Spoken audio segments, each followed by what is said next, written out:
ओम उमा महेश्वराय नमः। आप सभी का हमारे YouTube चैनल पर हार्दिक स्वागत है। फाल्गुन मास महात्म कथा अध्याय 3। आज सुने भगवान शिव के भैरव अवतार की कथा, साथ में भगवान शिव के अनन्य भक्त की कथा। नंदीश्वर बोले, हे सनत कुमार जी, भगवान शिव के परम रूप भैरव जी हैं। एक समय की बात है, ब्रह्मा जी सुमेरु पर्वत पर बैठकर ध्यान में मग्न थे।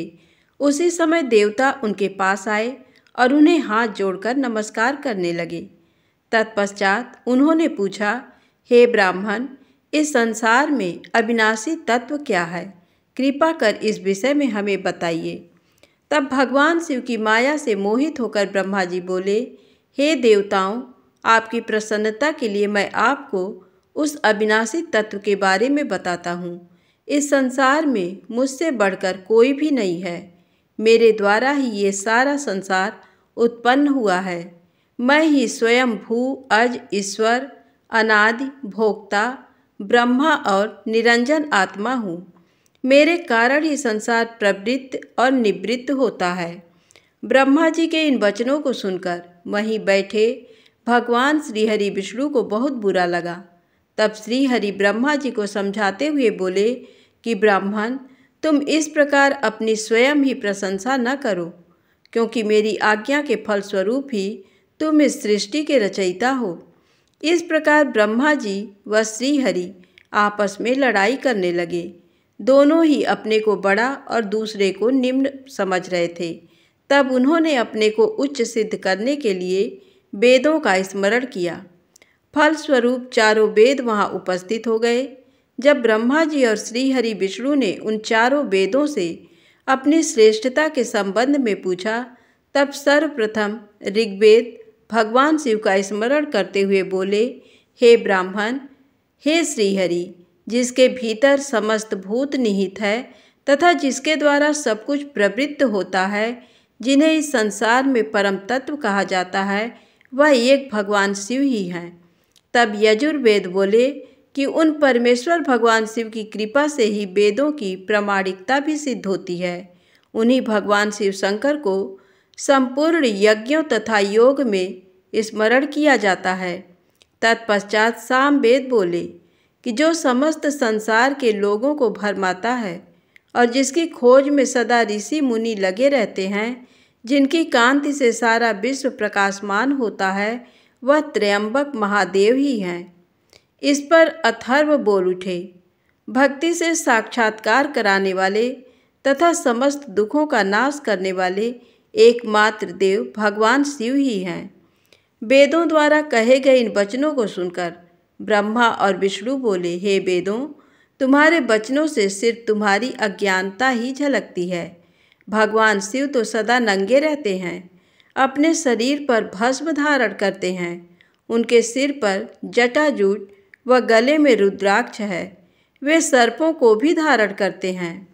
भला शिव को परम तत्व कैसे कहा जा सकता है?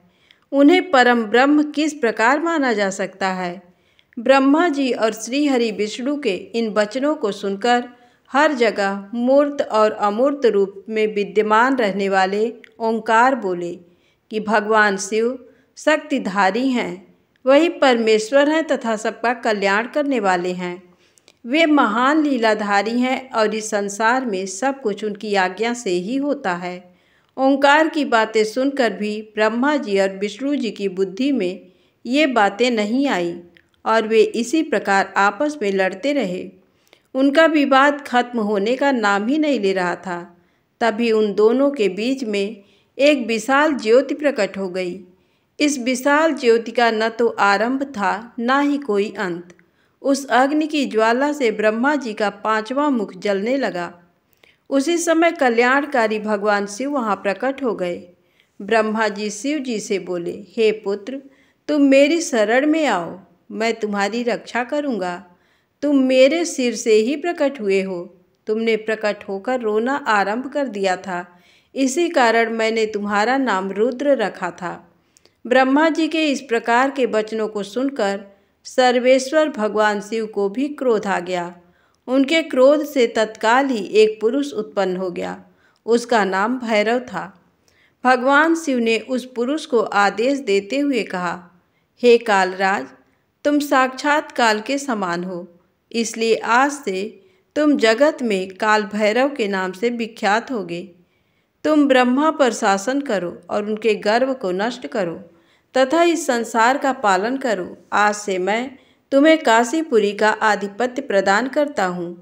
वहाँ के पापियों को दंड देना तुम्हारा ही कार्य होगा। वहाँ के मनुष्यों द्वारा किए गए अच्छे बुरे कर्मों का लेखा चित्रगुप्त स्वयं लिखेंगे। भगवान शिव के इस आदेश को काल भैरव ने प्रसन्नतापूर्वक ग्रहण किया। तत्पश्चात उन्होंने अपनी बाईं उंगली के अग्रभाग से ब्रह्मा जी का 5वां सिर काट दिया। ये देखकर ब्रह्मा जी भयभीत होकर शतरुद्री का पाठ करने लगे। भगवान शिव की कृपा से दोनों के बीच का विवाद तुरंत समाप्त हो गया।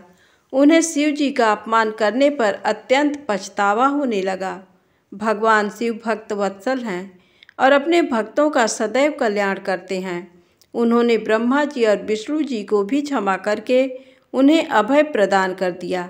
तत्पश्चात भगवान शिव ने काल भैरव को आज्ञा प्रदान की कि वे सदा ब्रह्मा और विष्णु का आदर करें और पापियों को दंड प्रदान करें। नंदीश्वर बोले, हे सनत कुमार जी, भगवान शिव का आशीर्वाद पाकर भैरव जी कालों के भी काल हुए। उन्होंने अपने प्रभु भगवान शिव की आज्ञा से कापालिक व्रत को धारण किया। काल भैरव हाथ में कपाल लेकर काशी नगरी की ओर चल दिए, परंतु ब्रह्महत्या नामक कन्या उनके पीछे लग गई। एक दिन जब काल भैरव कापालिक वेश धारण करके भगवान नारायण के स्थान पर गए, तब त्रिनेत्रधारी भगवान शिव के भैरव रूप को आता हुआ देखकर सब देवताओं व ऋषि मुनियों ने हाथ जोड़कर उन्हें प्रणाम किया और उनकी स्तुति करने लगे। भगवान विष्णु ने अपनी प्रिया देवी लक्ष्मी से कहा, हे देवी, आज हम दोनों धन्य हो गए जो हमने भगवान शिव के काल भैरव रूप का दर्शन किया। इन्हीं ने इस पृथ्वी को धारण कर रखा है। ये भगवान शिव ही शरणागतों को शांति प्रदान करने वाले तथा सभी तत्वों से युक्त हैं। यही सब प्राणियों के अंतर्यामी और अपने भक्तों को सब कुछ प्रदान करने वाले और उनकी कामनाओं को पूरा करने वाले हैं। इनके दर्शनों से ही मनुष्य सब बंधनों से मुक्त हो जाता है। काल भैरव जी को इस प्रकार भिक्षा मांगते हुए देखकर भगवान श्री हरि विष्णु ने उनसे प्रश्न किया कि हे भगवान, आप तो तीनों लोकों का राज्य प्रदान करने वाले हैं, भला आपको भिक्षा मांगने की क्या आवश्यकता पड़ गई। तब विष्णु जी के इस प्रकार के वचनों को सुनकर काल भैरव जी बोले, हे नारायण, मैंने ब्रह्मा जी के 5वें सिर को काट दिया था, इसलिए अपने द्वारा किए गए पाप का पश्चाताप करने हेतु मैं ये कर रहा हूँ। तब काल भैरव के इन वचनों को सुनकर भगवान विष्णु बोले, हे भैरव, आप तो समस्त दुखों का नाश करने वाले विघ्नहर्ता हैं। आप सदा ही लीलाएं करते रहते हैं।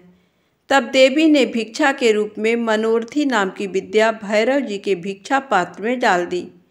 भिक्षा प्राप्त करके भैरव जी अन्य स्थान की ओर चल पड़े। तभी विष्णु जी ने भैरव जी के पीछे जाती हुई ब्रह्महत्या को देखा और उससे कहा कि वह शिव जी का पीछा छोड़ दे। परंतु ब्रह्महत्या ने कहा कि इस बहाने मैं शिव जी की सेवा करती हूँ। ये कहकर ब्रह्महत्या फिर भैरव जी का पीछा करते हुए काशी नगरी के समीप आ गई। वहाँ पहुँचते ही ब्रह्महत्या पाताल में समा गई और ब्रह्मा जी का सिर भैरव जी के हाथ से छूटकर पृथ्वी पर गिर पड़ा।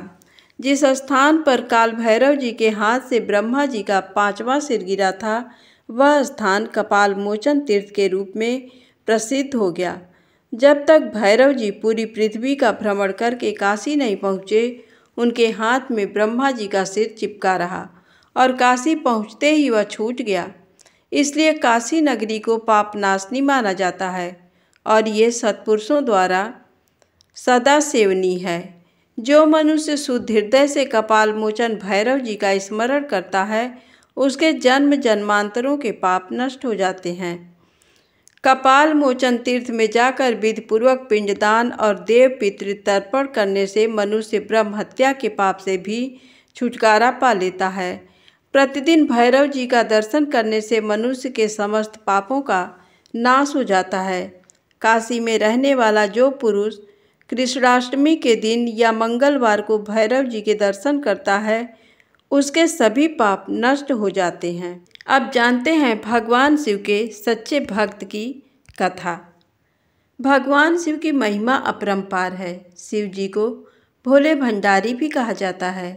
भगवान शिव अपने सच्चे भक्तों के कष्टों को हर लेते हैं। भगवान शिव का एक भक्त बहुत कठिनाइयों के बाद केदारनाथ धाम पहुंचा। जब वह वहां पहुंचा तो मंदिर के पुजारी जी मंदिर के कपाट बंद कर चुके थे। उसने पुजारी जी से बहुत विनती की, मैं बहुत समय और कठिनाइयां सहकर महीनों बाद यहाँ पहुंचा हूँ, आप कृपया मुझे दर्शन करने दें। पुजारी जी ने बहुत विनम्रता से बोला कि इस मंदिर का नियम है, इसके कपाट 6 महीने खुलते हैं और 6 महीने बंद रहते हैं। अगर एक बार कपाट बंद हो गए तो 6 माह बाद ही खुलेंगे। अब आपको 6 मास बाद ही आना पड़ेगा। यहाँ पर जीवन बहुत कठिन है, क्योंकि जहाँ बहुत ज़्यादा ठंड पड़ती है आप जहाँ नहीं रुक सकते। इतना कहकर पुजारी जी वहाँ से चले गए। भगवान शिव का भक्त उनका नाम स्मरण करने लगा, प्रभु आप तो जानते हैं कि मैं कितनी श्रद्धा भावना से यहाँ पहुँचा हूँ। रास्ते में आने वाली कठिनाइयों के बाद भी मेरा मन विचलित नहीं हुआ था, क्योंकि मेरे मन में आपके दर्शन की लालसा थी। उनके आँखों से अश्रुधारा बह रही थी, भूख और प्यास भी लगी थी। कुछ समय पश्चात वहाँ पर एक साधु बाबा आए। उन्होंने उसका हालचाल पूछा। शिव भक्त ने अपनी सारी व्यथा उनको सुना दी। साधु बाबा ने उसे पीने को पानी और खाने को भोजन दिया। उसे हौसला दिया कि मुझे विश्वास है कि कल मंदिर के कपाट अवश्य खुलेंगे। साधु बाबा से बात करते करते कब शिव भक्त को नींद आ गई उसे पता ही नहीं चला। सुबह जब सूर्य के प्रकाश से उसकी नींद खुली तो क्या देखता है कि पुजारी जी पूरी मंडली के साथ मंदिर के कपाट खोल रहे थे। वह पुजारी जी के पास गया और कहने लगा कि आप तो कहते थे कि कपाट 6 मास बाद खुलेंगे। पंडित जी को उस भक्त का स्मरण आया कि इसने मुझसे कपाट खोलने की विनती की थी। पंडित जी ने कहा, मैं तो 6 मास के बाद ही आया हूँ। फिर शिव भक्त ने पंडित जी के जाने के बाद एक साधु बाबा से मिलने का पूरा प्रसंग सुनाया। पूरा वृत्तांत सुनकर पुजारी जी स्तब्ध थे। कोई 6 मास तक बिना किसी साधन के इस ठंड में कैसे जीवित रह सकता है। पुजारी जी उस भक्त के चरणों में गिर गए और कहने लगे, कितने वर्ष बीत गए मंदिर में सेवा करते, लेकिन कभी प्रभु के दर्शन नहीं कर पाया। लेकिन तुम्हारी आस्था सच्ची थी। तुम्हारी करुण पुकार सुनकर भगवान शिव न केवल स्वयं तुम्हें भोजन और पानी देकर गए, बल्कि भोलेनाथ ने 6 मास के कालखंड को योग माया से एक रात्रि में समाप्त कर दिया।